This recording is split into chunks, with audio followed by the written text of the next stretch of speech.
Hey everybody, welcome to Killing Time. This is the show that reviews entertainment and looks for entertainment that doesn't suck. I am IA. You are the Florida Gator, the man who survived basically, I don't know, how many hurricanes in the past 2 minutes? None in the past 2 minutes, but, you know, it turned out to be nothing. It kind of missed Florida. It was more North Carolina that got smoked. Well, I'm glad you're okay, and I hope people in North Carolina feel okay after they get over this mess. But let's go to talk about the stuff that we talk about on this show. I want to talk about Westworld. Okay. HBO's new show. Right. So I saw Westworld. I was lucky enough to go to a New York premiere of it. Very fancy. That's awesome. Got to see it on a big screen and everything, and it looked just phenomenal. And the storytelling is excellent. And it's based on, I think, a 1970s movie starring Yul Brynner. Yep. Is that right? Yep. Yul Brynner, great movie, and originally screenplay by Michael Crichton, who people know wrote a lot of important books and things. I think he did Jurassic Park. Is that right? Jurassic Park, Andromeda Strain, The Sphere, things like that. Yeah. Plenty of that stuff. And I'm finding this show to be extremely, extremely layered. It just seems... Oh, it's insane. All these characters, even the robotic characters, have so many hidden layers that keep... It's only been 2 episodes, but you keep learning more things about people, but you're still confused. You don't actually know where it's going to go. Right. But I think that's kind of the idea.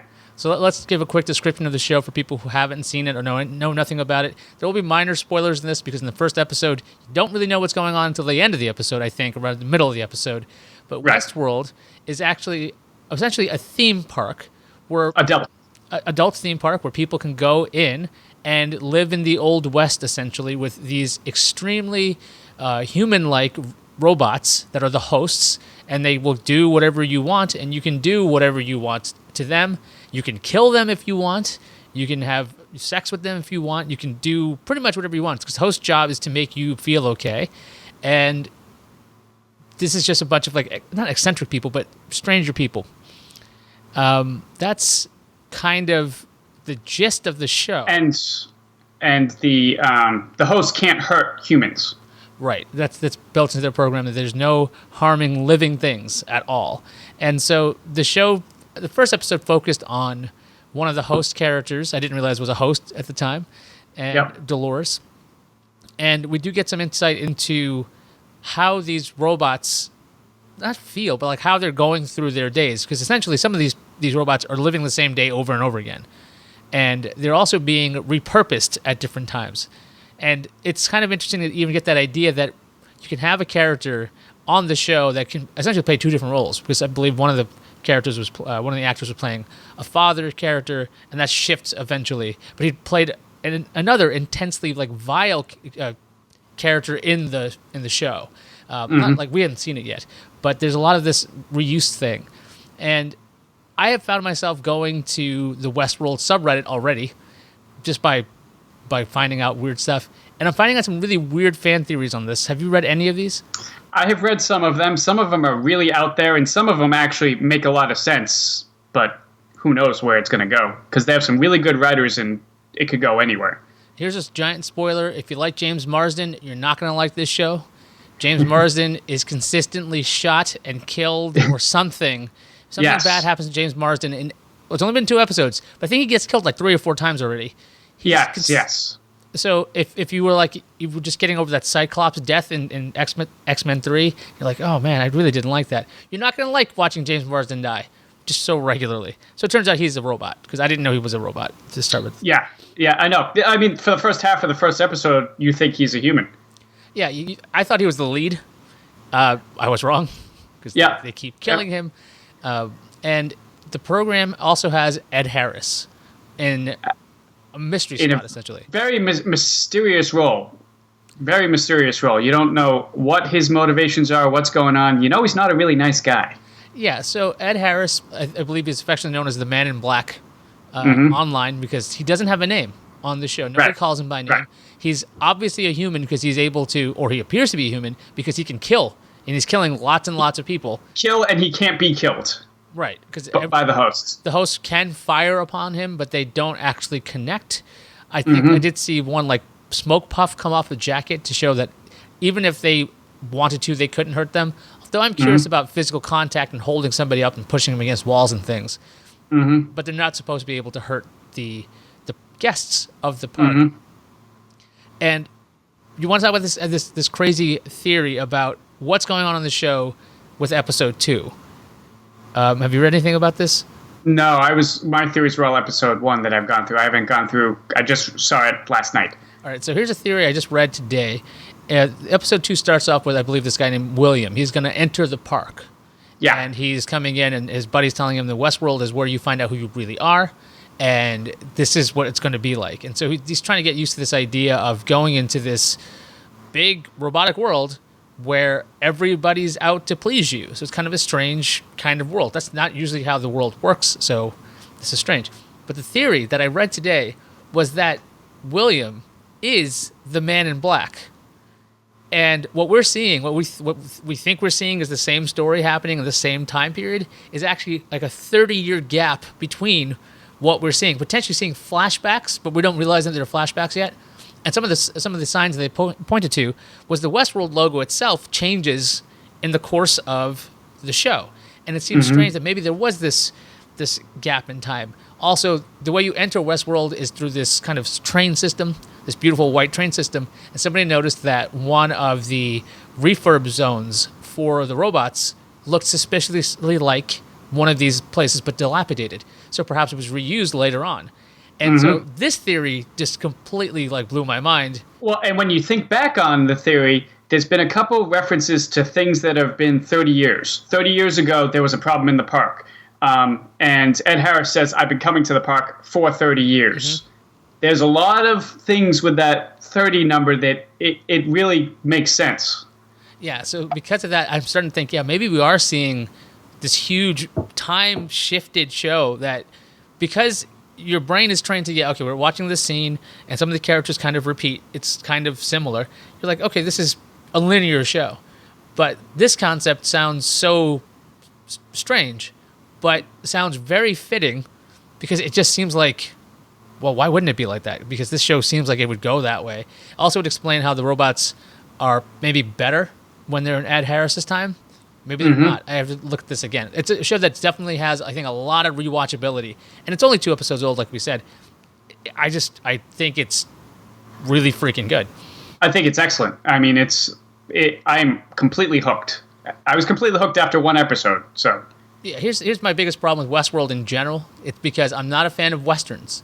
Not all of them. I'll watch Unforgiven and I'll watch certain things like that. And I would struggle to watch the Western episodes of Twilight Zone all the time. I'm like, it's got this cowboy and he's brought into modern times. Okay, that's pretty cool. Or there's ghosts and stuff. Right. But the Western part to me always gives me this immediate, okay, wait a minute, step back a second. But since this is so based in sci-fi, the robots being created, storylines being created for the park, the killings that are going on with Ed Harris's character, all of the idea that these aren't necessarily people living in the West. I guess that maybe that's the line. Where's the line in my head of where is it okay? as long as the people in the Western are robots or humans in the future, I'm okay with that. But if you put them in the Western times, I'm just like, come on, man. It's not like that in the 1800s or whatever the hell it would be. But that's my usual hang up on it. But this show just blows that away because it's just so compelling. And we also need to talk. Anthony Hopkins is in the show. In another mysterious role that he is kind of the architect, pretty much, of this world. And so you have no idea what he's thinking. I mean, he's out there. This show it's packed with great actors. It's shot beautifully. It looks like every shot is framed perfectly. There is a lot of violence. There's a lot of sex. A lot of nudity. Not so a lot much of sex, nudity. Yeah. Because the robots usually are undressed when they're sitting down or whatever. Yeah. But Anthony Hopkins is Anthony Hopkins. So what do you think? Oh yeah. He doesn't do anything bad. No, he's excellent. Yeah, he's not phoning it in or anything. So it's unusual to see Anthony Hopkins on a television show, but this doesn't feel like a television show. This it feels like, a movie every time I watch it. Yeah, and it looks. The scale of the show is just so big. It just seems really big. But something like this, they've been talking about, doing another Westworld movie for years. But with a longer season, they're able to really delve into characters. We've talked about this before with the Netflix shows. When you have a longer season, you can do so much more with the characters than you can in a 2 to 3 hour movie. Yeah, because you can actually have nuances to these characters, and you don't have to resolve everything in that time period. So you do have this ability. I don't know how long the first season is going to be. I'm hoping maybe 12 episodes or so, and it's just ridiculously good. And I'm sure like it actually did some crazy good numbers. I believe it got 5 times the audience of HBO's last high profile show, which was Vinyl, which I did not watch Vinyl, but I think that already got canceled as well. Yes, that was not that good a show. Yeah, so that one was. I just remember seeing a lot of advertisements for that thing. I saw that all over the subways. I saw all over buses. Right. They pushed it really hard and no one watched it. This one, I felt like they pushed it moderately hard, but when word of mouth came on, I think the viewership even went up for episode 2 because so many people talked about it episode 1. So I didn't know anything about the show at all. I'd seen the bus ads. I saw the guy whose arms are outstretched and there's a big W circle kind of thing. I'm like, okay, that's kind of neat. Then I got that invite and I was like, oh, that'd be nice. And they're letting me have a guest. Okay, so Liz and I went, and she was like, oh, it's based on that Michael Crichton book in the movie. And I'm like, I don't know anything about this. She goes, it's like this robot sci-fi thing. I'm like, don't spoil any of it. I don't want to know anything. I liked going in not knowing any of it. I mean, the name of it gives you an idea of Westworld, but it was just. It was a huge surprise, just how good it was. But even if you knew the source material from back in the day, it's a totally different tone and feel. I mean, that original movie was like a thriller, horror kind of thing where, the park things, kind of come alive and start killing people. This is much deeper, much more intellectual than that movie was. Would you think you would actually want to visit a theme park like this? Not Western, but I could see the appeal of complete immersion in a world. That could be fun. I don't know if I would hate a Western myself. Maybe I would hate it less. I don't know. I'd go in there, and I like the idea that all the clothes are built for you. Everything is completely set for you. It's an interesting idea, but this idea of essentially removing yourself from society, but it's a theme park. It's not. You're not supposed to be there for very long. That's another thing about this. That you visit it. It appears that Ed Harris's character has been visiting it for a very long time. Yeah. I think there's something about, there's like a 30-day limit that you can be there. You're not supposed to be there forever. So it's not like you're dropping out and just going on with these robots. Because the other thing I always had a weird idea is the fact that some of these storylines will be recycled, essentially. Mm-hmm. So then you'll be like, oh, I did this experience already. It's kind of like going on a roller coaster, right? You can only do that so many times before you're like, But it seems like, even based on the show, in this episode 2, they're trying to always come up with new material to try and keep it fresh. Yeah, I liked that idea because I liked the amount of levels that are involved to put together the idea of this theme park. First, you got to have a creator of this thing. You got to have some mechanics. You got to have the people who are the engineers. You got to have the people that are the maintenance guys. And there's a lot of shit talking about each division. It's like, oh, those morons of narrative. They just turned this up and they fucked this up. And they're.